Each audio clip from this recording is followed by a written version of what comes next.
नमस्कार, मी डॉक्टर मच्छिंद्र बांगर महाराष्ट्रातील आणि देशातील हवामान परिस्थिती संदर्भात ताजा अंदाज देणार आहे. आपण बघतो की उत्तर भारतामध्ये एक WD सक्रिय होतोय. त्याच वेळेस बंगालच्या उपसागरामध्ये अंदमान निकोबार बेटांच्या आजूबाजूने एक नवीन वादळी सिस्टम विकसित होण्यासाठी अनुकूल वातावरण तयार होतंय. या सर्व पार्श्वभूमीवर पुढील अंदाज आपण पाहणार आहोत.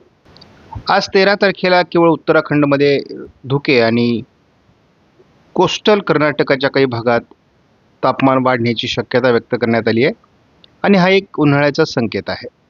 आपण जेव्हा GFS मॉडेलचा अंदाज बघतो तेव्हा आपल्याला थोडा हलकासा अति उत्तरेला WD आणि बंगालच्या उपसागरात अंदमान निकोबार बेटांच्या दक्षिणेला थोड्या हालचाली असा सध्याचा अंदाज आहे. या प्रत्येक दिवशी म्हणजे उद्या देखील याचा प्रभाव ते 14 तारखेला वाढण्याची शक्यता आहे. एक सिस्टम म्हणजे हवामान प्रणाली वादळी बंगालच्या उपसागराच्या दक्षिणेला विकसित होईल असा एक प्राथमिक अंदाज आहे. सुरुवातीला आपण असं बघतो की 17 तारखेला एक WD उत्तर भारतामध्ये आणि श्रीलंकेच्या दरम्यान एक सिस्टम विकसित होईल असा GFSने अंदाज दिलाय. मैदानी भागापर्यंत याचा परिणाम होण्याची शक्यता 19 तारखेला दिसते. आपण बघतो केरळ, तामिळनाडू, दक्षिण कर्नाटक या भागामध्ये या वादळी सिस्टमचा परिणाम होण्याची शक्यता आहे आणि नंतर ते अरबी समुद्रात सरकण्याची शक्यता आहे. या दरम्यान आपल्याला असं बघावं लागेल की महाराष्ट्रात किती परिणाम होऊ शकतो. सध्या थंडीचे दिवस आहेत. थंडीच्या अंदाजावर आपण लक्ष देत असतो. महाराष्ट्रामध्ये सामान्य सौम्य स्वरूपाची थंडी असली तरी ती पुढे पुढे कमी होत जाणं अपेक्षित आहे. विदर्भाच्या दिशेने थंडी राहील हे आपण यापूर्वी सांगितलेलं आहे. थंडीचा प्रभाव तसा 18 तारखेपासून कमीच होणार आहे. आपण 19 तारखेला बघतो महाराष्ट्रातील थंडी गायब होईल. तर उकाडा जाणवण्याची शक्यता 20 तारखेपासून आहे. खास करून कोकण किनारपट्टीमध्ये उष्णतामान हे जवळपास 22 अंशाच्या पुढे पहाटेच जाण्याची शक्यता आहे. त्यामुळे जवळपास 35 ते 40च्या दरम्यान हे तापमान जाऊ शकतं आणि यामध्ये सातत्याने वाढ आपल्याला बघायला मिळेल. पूर्व विदर्भ अपवाद वगळता थंडीचा प्रभाव महाराष्ट्रातला 18 तारखेनंतर कमी होण्याची शक्यता आहे. आपण जेव्हा CFS मॉडेलचा 8 दिवसाचा अंदाज बघतो तेव्हा या आठवड्यामध्ये एक वादळी सिस्टम डिप्रेशन खास करून बंगालच्या उपसागराच्या दक्षिणेला तयार होईल असा एक अंदाज तयार झाला आहे.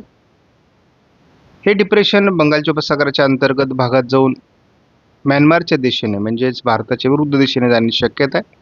थोडा पूर्व भारतातील एखाद दुसऱ्या राज्यात त्याचा परिणाम होऊ शकतो.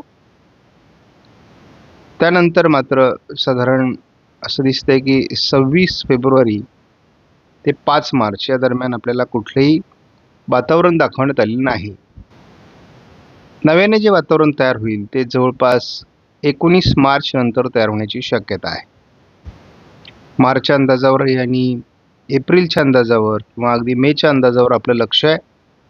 या तिन्ही महिन्यामध्ये अवकाळी पावसाचं प्रमाण अधिक राहण्याची शक्यता आहे.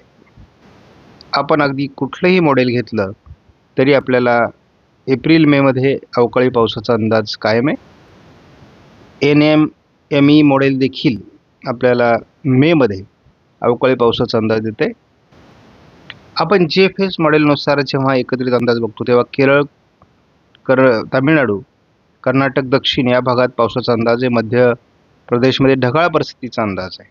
उत्तर भारतात WD, पूर्व भारतात WDचा प्रभाव दाखवण्यात आला आहे. सध्याच्या अंदाजानुसार तरी बंगालच्या उपसागरात तयार होणारी वादळी सिस्टम किंवा डिप्रेशन हे भारताच्या विरुद्ध दिशेने सरकणं अपेक्षित आहे. त्यामुळे नेमकी हवामानात काय बदल होतो ते आपण बघणार आहोत. AIFSने मात्र 2 सिस्टम म्हणजे एक अरबी समुद्रामध्ये आणि एक बंगालच्या उपसागरात बनण्याचा अंदाज दिलाय. तर मध्य भारतावर WDचा प्रभाव पडेल म्हणजे महाराष्ट्रात गारपीट होईल असा अंदाज AIFS मॉडेलने दिलेला आहे. मात्र आपण AIFS मॉडेलपेक्षा ECMWF मॉडेलला जास्त महत्त्व देतो. आपण 27 तारखेपर्यंत जेव्हा एकत्रित अंदाज बघतो तेव्हा महाराष्ट्रातील पावसाचा धोका हा टळण्याची शक्यता आहे. बंगालच्या उपसागरात डिप्रेशन बनणार आहे. विशाखापट्टणमपर्यंत ते येणार आहे. परंतु त्याचा प्रभाव हा विरुद्ध दिशेने आहे. सध्याच्या अंदाजानुसार यामध्ये बदल होऊ शकतो. त्यामुळे किरकोळ ढगाळ परिस्थितीच्या पलीकडे महाराष्ट्रात पावसाचा अंदाज निर्माण होईल असं सध्याच्या अंदाजानुसार वाटत नाही, परंतु हवामान सातत्याने बदल होत असतात. महाराष्ट्रात आजपासूनच हलक्या स्वरूपात ढगाळ परिस्थितीला सुरुवात होणार आहे. जवळपास 14, 15, 16, 17 तारखेपर्यंत काही विशेष ढगाळ परिस्थिती नाही आहे. पहिल्यांदा 18 तारखेपासून पुन्हा ढगाळ परिस्थितीचे संकेत देण्यात आले आहे. ही महाराष्ट्रातली ढगाळ परिस्थिती आपल्याला 19 तारखेलाही तुरळक स्वरूपात बघायला मिळेल. 20 तारखेला देखील ढगाळ परिस्थिती महाराष्ट्रात असणार आहे. ढगाळ परिस्थितीमध्ये अधिक वाढ ही 21 तारखेपासून होण्याचा अंदाज कायम आहे.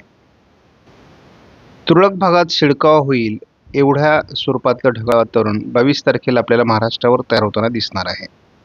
आणि त्यामुळे 18 तारखेपासूनच थंडीचं प्रमाण कमी होईल. 21 पासून पुढे थंडी गायब होऊन उष्णतामान उकाडा जाणवण्याची शक्यता आहे. ही ढगाळ परिस्थिती 23 तारखेलाही कायम असणार आहे. 24 तारखेला ढगाळ परिस्थिती थोड्या प्रमाणात कमी होते. 25ला ही हलक्या स्वरूपाची ढगाळ परिस्थिती आहे.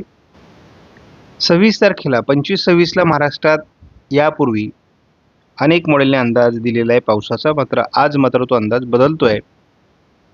त्यामुळे एकूणच जी अवकाळी पावसाची शक्यता महाराष्ट्रात निर्माण झाली होती ती कमी होण्याची शक्यता आहे. आणि त्याचं कारण असं आहे, आपण बघतो की 18 तारखेच्या दरम्यान एक वादळी सिस्टम ही बंगालच्या उपसागरात विकसित होण्यास सुरुवात होईल.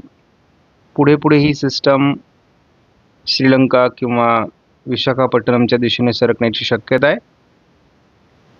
पुढे जाऊन ही सिस्टम हळूहळू किनारपट्टी भागात आल्यानंतर पुन्हा मागे सरकण्याची शक्यता आहे.